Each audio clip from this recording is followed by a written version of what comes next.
क्या इंडिया ने फैंटा लगाया है, क्या इंडिया ने कंप्रिहेंसिवली जीता है। लेकिन India, hats off to you man, you have done a wonderful job. कई दफा क्रिकेट के मुकाबले पे कुछ ना कहना ही हजार बातें कहने वाली बात बन जाती है। क्रिकेट से जो आपने ज्यादती की है, ये मैंने पहले कभी नहीं देखा कि होम टीम को इस तरह से मार पड़ी हो। कहता है 50 में अगर आप ऑल आउट हो जाते हैं अपनी होम टेरिटरी पे।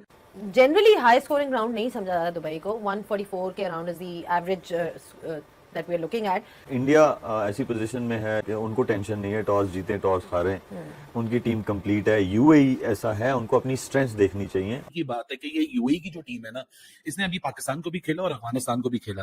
भाई पाकिस्तान और अफगानिस्तान के खिलाफ तो ये बड़े करीब आ रहे थे, और वो तो फिर बैटिंग की मुश्किल कंडीशंस थी, ये तो बैटिंग की आसान कंडीशंस। वो कुलदीप यादव आता है, वो एक ओवर में 3 विकेटें ले लेता है, फिर जसप्रीत बुमराह शुरू में यॉर्कर मार के ओपनिंग दे देता है, फिर उसके बाद शिवम दुबे जो आज एक तरीके से स्टपनी बॉलर खेल रहा है, क्योंकि आज अर्शदीप को नहीं खिलाया, बहुत बड़ी सरप्राइजिंग कॉल थी, वो भी आगे 3 विकेटें ले लेता है। भाई ये कौन सा यूएई था जो पाकिस्तान और अफगानिस्तान के खिलाफ तो इतना करीब करीब आ रहा था।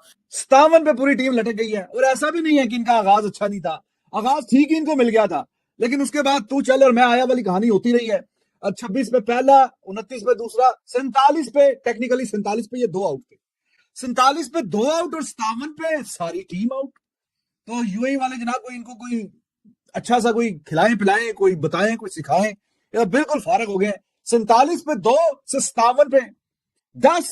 इंडिया ने ठीक ठाक किस्म की फैंटी लगाते हुए और कॉन्फिडेंस को बूस्ट करते हुए, हाईली कॉन्फिडेंट टीम बनते हुए अब ये में जा रहे हैं। It is not a worry for Pakistan, it's a worry for many other countries, because India has announced his arrival. इस मुकाबले पे जो तबसरा करना भी फजूल से बात लगती है, क्योंकि ऐसे लग रहा था जैसे कि कोई मतलब मेरा है कि हार्वर्ड यूनिवर्सिटी का मुकाबला हो गया KG2 की टीम के साथ। इतना फर्क था दोनों में, और ऐसी इम्पॉसिबल भी प्लेइंग कंडीशंस नहीं थी। ये बैटिंग में रन वन दिख जाते, ये तो पता ही था कि यूएई ने जब इंडिया ने बैटिंग अप बॉलिंग सेलेक्ट कर ली थी तो इन्हें इतना तो स्कोर बनाना नहीं था। लेकिन मेरे लिए जो सबसे ज्यादा हैरानी की बात है कि ये यूएई की जो टीम है ना, इसने अभी पाकिस्तान को भी खेला और अफगानिस्तान को भी खेला। भाई पाकिस्तान और अफगानिस्तान के खिलाफ तो ये बड़े करीब आ रहे थे, और वो तो फिर बैटिंग की मुश्किल कंडीशंस थी, ये तो बैटिंग की आसान कंडीशंस थी। और शुरू में आपने देखा भी बड़े जबरदस्त इंटेंट से यूएई ने शुरुआत की, ऐसा लगा यार आज जरा थोड़ा सा इंडिया को ही तंग कर देंगे। 6 ओवर में 41 रन बना लिए, डिसेंट लग रहा था मामला यार। लेकिन भाई साहब उसके बाद पहले तो आज दिन का पहला सरप्राइज था गौतम गंभीर और सूर्या कुमार यादव। इन्होंने जो हम सबको दिखाया वो इन्होंने किया नहीं। इन्होंने दिखाया नहला डाला दहला, ये दिखाते रहे जितेश शर्मा को ट्रेनिंग सेशन के अंदर, उसी को प्रायोरिटी देते रहे। संजू सैमसन आराम करते रहे बैक सीट के ऊपर, ऐसा लगा कि संजू तो खेलेगा नहीं, लेकिन संजू खेल गया। वरुण कुलदीप अच्छा आगे चलकर टूर्नामेंट में खेलेंगे जब स्पिन विकेट होगी। अबे भाई early in the tournament rock hard, इस तरह की विकेट है। रसल लार्डन ने लोगों को आवाज बजा के भी दिखाई कि भाई साहब देख लो कितनी रॉक हार्ड विकेट है, ग्रास के क्लियर भी है, वहां आप 3 फ्रंट लाइन स्पिनर खिला रहे हो। वो कुलदीप यादव आता है, वो एक ओवर में 3 विकेटें ले लेता है, फिर जसप्रीत बुमराह शुरू में यॉर्कर मार के ओपनिंग दे देता है, फिर उसके बाद शिवम दुबे जो आज एक तरीके से स्टपनी बॉलर खेल रहा है, क्योंकि आज अर्शदीप को नहीं खिलाया, बहुत बड़ी सरप्राइजिंग कॉल थी, वो भी आगे 3 विकेटें ले लेता है। भाई ये कौन सा यूएई था जो पाकिस्तान और अफगानिस्तान के खिलाफ तो इतना करीब करीब आ रहा था इंडिया के खिलाफ। इंडिया ने तो अपने साथ से नहीं भटकने दिया इनको, मतलब 57 ऑल आउट। और सबसे ज्यादा हैरानी कि अभी तो स्पिनर्स की परफॉर्मेंस अगर मैं देखूं, कुलदीप यादव, वरुण चक्रवर्ती, अक्षर पटेल, ये तो स्पिन विकेट नहीं थी। इस विकेट के ऊपर अगर स्पिनर्स ने इस तरह की परफॉर्मेंस दी है तो भाई साहब जब आगे चलकर टूर्नामेंट में स्पिन का फैक्टर आ जाएगा फिर क्या होगा। क्योंकि ये तो अभी इंडिया ने सिर्फ वार्म अप करना था। कहा यह जा रहा था जनवरी फेब से इन लोगों ने एज अ टीम कोई T20 क्रिकेट नहीं खेली है, ये तो शायद स्ट्रगल करेंगे अर्ली ऑन। अभी तो जंग होगा, जंग उतारने में टाइम लगेगा, थोड़ा तो इंतजार कर जाओ, अभी पता चलेगा कैसा खेलेंगे। भाई ये तो पलट के ही नहीं देखा। और मेरे लिए अगेन वही वाली बात कि it is astonishing to have that kind of believe in this moment कि भाई ये बॉलिंग अटैक आगे चल के टूर्नामेंट में क्या करने वाला है। क्योंकि अभी तो अर्शदीप सिंह नहीं खेल रहा जिसने 2024 का वर्ल्ड कप जितवाया, जो कि उस टूर्नामेंट का हाईएस्ट विकेट टेकर था, इंडिया के लिए मोस्ट वैल्यूएबल प्लेयर था। और वो बंदा अगर आज 11 में नहीं खेल रहा, वो इस मिक्स में नहीं है, तब भी इंडिया के पास 6 बॉलिंग ऑप्शन है। अभिषेक शर्मा को इन्होंने इस्तेमाल किया नहीं। इस मिक्स के बाद जहां 8 तक बैटिंग सिक्योर है, ये एक बोल्ड आपको 11 दिख रही है, जो कि out of all those discussions and all those speculations कि ये हो जाएगा, फला हो जाएगा, संजू की जगह जितेश खेल जाएगा, कुछ नहीं किया, तो कुछ रन ही नहीं छोड़े 57।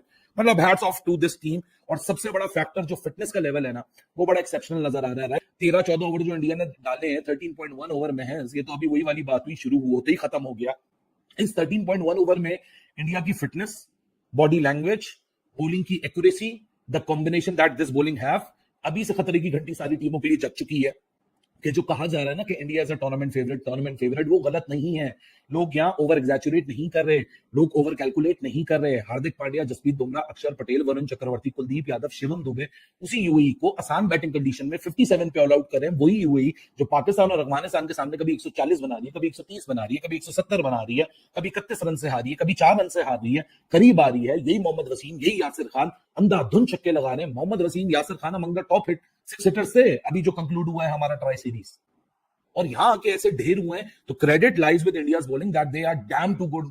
कोई 150 मांग रहा था, कोई कह रहा था 200 हो जाए, कुछ हो जाए, बैटिंग देखने को मिले। देख लें जनाब, आप बैटिंग, आप बॉलिंग ही देखने को मिल रही थी आपके आज मैच में। इंडिया ने ज़ाहिर है कि टॉस फिर जीत के पहले फील्डिंग का फैसला किया था, और इसमें तो कोई रॉकेट साइंस है नहीं टू गेस करना अब इसमें क्या कहानी है कि हाँ जी इंडिया पहले बॉलिंग करे या बैटिंग करे। दे वर द फेवरेट्स, वो 95-7 whatever percentage you wanted to give, 99% दे दे या 100% ही दे दे। 57 जैसे छोटा is probably the decent word, शर्मनाक सही बात है कि 57 पे जब ये आउट हो जाएंगी। ये यूएई खेली है पाकिस्तान के खिलाफ भी, अफगानिस्तान के खिलाफ भी, लेकिन अच्छा मुकाबला किया टू बी वेरी ऑनेस्ट। इन्होंने बीच में कुछ मैचों में पाकिस्तान के खिलाफ 176 भी कर गए थे, तो अफगानिस्तान के खिलाफ भी बेशक उनकी हल्की टीम थी, they came very close to win the match chasing 170। लेकिन आज तो भाई ये जो परफॉर्मेंस है, तो डिफरेंस तो दिख रहा है कि प्लेइंग अगेंस्ट अफगानिस्तान, पाकिस्तान, तब ये टीम लग रहा था कि हाँ जरा बेहतर है, खेल सकती है, बहुत अच्छा खेल जाए तो शायद कि ये कमाल भी कर सकती है। लेकिन यार आज जब ये बिग बॉयज, आज ये हथे चढ़े हैं बिग बॉयज के, तो बिग बॉयज ने फिर इनकी ऐसी चटनी बना दी है, ऐसी चटनी बनाई है कि बस आप क्या बोले। 57 पे पूरी टीम लटक गई है, और ऐसा भी नहीं है कि इनका आगाज अच्छा नहीं था, आगाज ठीक ही इनको मिल गया था, लेकिन उसके बाद तू चल और मैं आया वाली कहानी होती रही है। 26 पे पहला, 29 पे दूसरा, 47 पे टेक्निकली 47 पे ये 2 आउट थे, 47 पे 2 आउट और 57 पे सारी टीम आउट। तो यूएई वाले जनाब कोई इनको कोई अच्छा सा कोई खिलाएं पिलाएं, कोई बताएं, कोई सिखाएं, या बिल्कुल फारग हो गए। 47 पे 2 से 57 पे 10, बहुत मतलब ये तो क्या बोला जाए, अल्फाज कम पड़ गए हैं इसको एक्सप्लेन करने के लिए कि ये क्या इनके साथ काम हुआ। यूएई भी साइड पे हो गया 57 पे, तो पावर प्ले के रन्स कर लिए इन्होंने 6 ओवरों में भी। अगर 57 हो तो मेरे ख्याल में इतना ही टोटल है। आजकल तो इंडिया 6 ओवरों में जाहिर है 60, 70, 80, 90 पता नहीं कितने कितने रन्स पिछले किए हुए, तो पावर प्ले के ये रन्स कर चुके हैं। और बहुत ही बोरिंग और वन साइडेड वाला ये मैच, ऑब्वियसली एक्सपेक्टेशन थी कि वन साइडेड ही होगा, लेकिन इतना ज्यादा वन साइडेड के 57 पे कुलदीप यादव, वरुण चक्रवर्ती, वो दुबे ने आगे इनको डबो दिया यार। दुबे से भी 2 ओवर 4 रन, 3 खिलाड़ी तो दुबे आउट कर गया। जनरली हाई स्कोरिंग ग्राउंड नहीं समझा जाता दुबई को, 144 के around is the average that we are looking at.